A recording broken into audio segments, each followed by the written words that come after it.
सियोजून को इस बात पर यकीन ही नहीं हो रहा था कि उसका पहला प्यार अब इस दुनिया में नहीं रहा। उस बेचारी को तो ये लग रहा था कि ये सब कुछ एक सपना है, पर हकीकत पर से पर्दा उठने में ज्यादा देर कहाँ लगती है। बहुत जल्द सियोजून ये बात समझ जाता है कि अब शायद से वो फिर कभी ओरेन को नहीं देख पाएगा। ओरेन की मौत की खबर जानने के बाद उसके सभी दोस्त बुरी तरीके से टूट चुके थे। युनसोंग भी इसी बात को रिग्रेट कर रहा था कि उसने ओरेन के जीते जी उसे अपने मन की बात नहीं बताई। 나도 그냥 사실대로 말할걸. 좋아했었다고. हॉस्पिटल में हाइमिन अब भी जिंदा थी, पर उसका ब्रेन डेड हो चुका था। हाइमिन की मॉम इस बात को लेकर बहुत दुखी थी।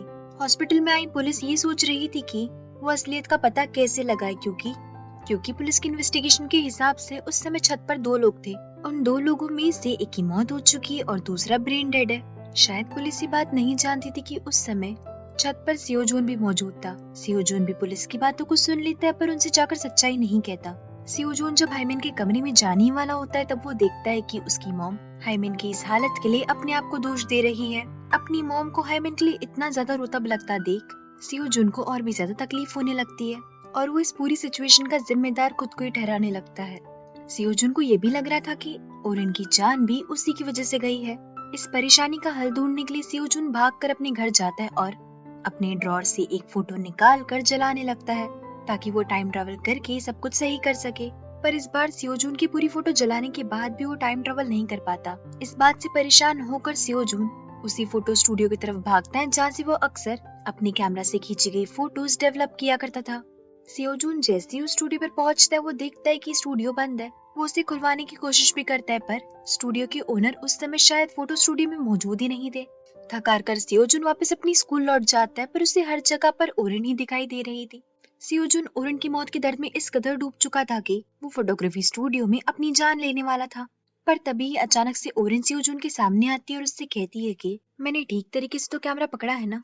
ओरेन के कहती सियोजून की दिमाग की बत्ती जलती और उसे याद आता है कि उसने ओरेन को बताया था कि कैसे एक कैमरा रोल में 24 की जगह 25 फोटो खींची जा सकती है।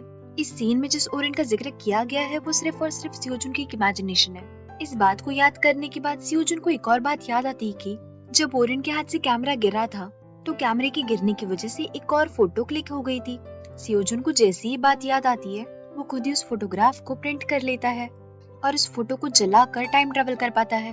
पास्ट में पहुंचते ही सियोजून को पुलिस का कॉल आता है और पुलिस सियोजून को बताती है कि हाइमिन जेल से भाग चुकी है। सियोजून को जैसी ही बात पता चलती है वो ओरेन को कॉल करता है और उससे कहता है कि जितना जल्दी हो सके तुम स्कूल कैंपस से बाहर चली जाओ। ओरेन सियोजून से पूछती भी कि तुम ऐसे क्यों कह रहे हो, तो सियोजून बताता है कि हाइमिन जेल से भाग चुकी है। ओरेन सियोजून से कहती भी है कि मैंने अब तक एविडेंस नहीं ढूंढा तो मैं बिना एविडेंस ढूंढे स्कूल से कैसे बाहर जाऊँ। तो सियोजून ओरेन को समझाते हुए कहता है कि तुम एविडेंस की चिंता मत करो, उसे मैं ढूंढ लूंगा, तुम बस स्कूल से बाहर चली जाओ। साथ ही साथ सियोजून ओरेन से ये भी कहता है कि तुम भीड़ भाड़ वाली जगह पर रहना ताकि हाइमिन तुम पर अटैक ना कर पाए। ओरेन सियोजून की बात मान लेती है और स्कूल से बाहर चली जाती है। दूसरी ओर ओरेन को सारी बातें समझाने के बाद सियोजून किम्यू के मर्डर वेपन को भी ढूंढ लेता है। दरअसल सियोजून को पहले से ही पता था कि वो मर्डर वेपन किस स्टूडेंट के पास है, इसलिए उसे मर्डर वेपन ढूंढने में ज्यादा परेशानी नहीं हुई। दूसरी ओर ओरेन रोड पर एक पपी का एक्सीडेंट होने से बचाती है। हाइमिन स्कूल पहुंचकर अपने लॉकर की ओर बढ़ती है ताकि वो ज़ुलेटल के जरिए सियोजून को मार सके, पर इस बार हाइमिन के लॉकर में उसे ज़ुलेटल की जगह एक नोट मिलता है। उस नोट में ये लिखा था कि मैं 8 रूम में तुम्हारा इंतजार कर रहा हूँ। नोट पढ़कर हाइमिन को लगता है कि ये नोट ओरेन ने लिखा है, पर असलियत में तो ये नोट सियोजून ने लिखा था। थोड़ी देर बाद जैसे ही हाइमिन 8 रूम में पहुंचती, सियोजून उससे कहता है कि तुम्हें अपने मॉम एंड डैड के खातिर जो भी तुम कर रही हो वो सब बंद कर देना चाहिए। सियोजून के समझाने पर भी हाइमिन के दिमाग में कोई बात जा ही नहीं रही थी। उल्टा हाइमिन सियोजून से कहती है कि अपनी बकवास बंद करो और मुझे ये बताओ कि क्या तुम्हें मर्डर वेपन मिल गया। हाइमिन के कहती सियोजून उसे मर्डर वेपन दिखाता है और उससे ये भी कहता है कि तुम अब भी मेरी जान लेना चाहती हो ना, पर क्या तुम मेरी जान लेने के बाद अपने आप को सरेंडर कर दोगी। सियोजून की इस बात पर हाइमिन जोर जोर से हंसने लगती है और सियोजून से कहती मैं पागल थोड़ी हूँ जो सरेंडर करूंगी।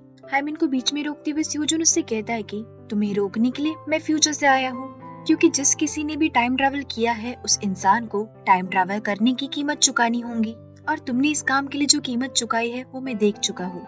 सियोजून की सारी बातें सुनने के बाद हाइमिन उससे कहती है कि मुझे अपनी जान की परवाह नहीं, वैसे भी मैं तुम्हें और तुम्हारी उस दोस्त को मारने के बाद में सुसाइड कर लूंगी। सियोजुन हाइमिन की ये बात सुनकर उस पर चिल्लाते हुए कहता है कि क्या तुमने कभी ये सोचा है कि मॉम पर क्या गुजरेंगी जब उनके दोनों बच्चे हमेशा हमेशा के लिए उनसे दूर हो जाएंगे। सियोजुन की सारी बातें सुनने के बाद हाइमिन उससे कहती है कि मैं मॉम की चिंता क्यों करूं, वैसे भी उन्होंने बचपन में मुझे छोड़ दिया था। सियोजुन उस मंदबुद्धि को समझाने की कोशिश भी करता है कि मॉम और डैड तुमसे बहुत ज्यादा प्यार करते हैं और बचपन में उन्होंने तुम्हें जानबूझकर नहीं छोड़ा था, बल्कि तुम सच में खो गई थी। सियोजुन हाइमिन को ये भी समझाने की कोशिश करता है कि बेहतर यही होगा कि वो सरेंडर कर दे। हाइमिन सियोजुन की इस कही बात से चिढ़ जाती है और उस पर हमला कर देती है, पर सियोजुन हाइमिन को धक्का दे देता है जिससे कि हाइमिन को थोड़ी चोट आ जाती है, पर हाइमिन फिर से उठकर सियोजुन पर जोरदार हमला करती है जिससे कि सियोजुन नीचे गिर जाता है। मौके का फायदा उठाकर हाइमिन सियोजुन के पास पड़ा चाकू उठाने वाली होती है कि तभी सियोजुन उस चाकू को उठा लेता है और फिर ये होता है। अब चाकू आखिर में किसे लगा ये बात तो मुझे भी नहीं पता, और इस राज को जानने के लिए हमें सीरीज का लास्ट एपिसोड देखना होगा। Thank you so much everyone for watching this series almost till the end. So yeah, take care of yourself and see you in the next episode.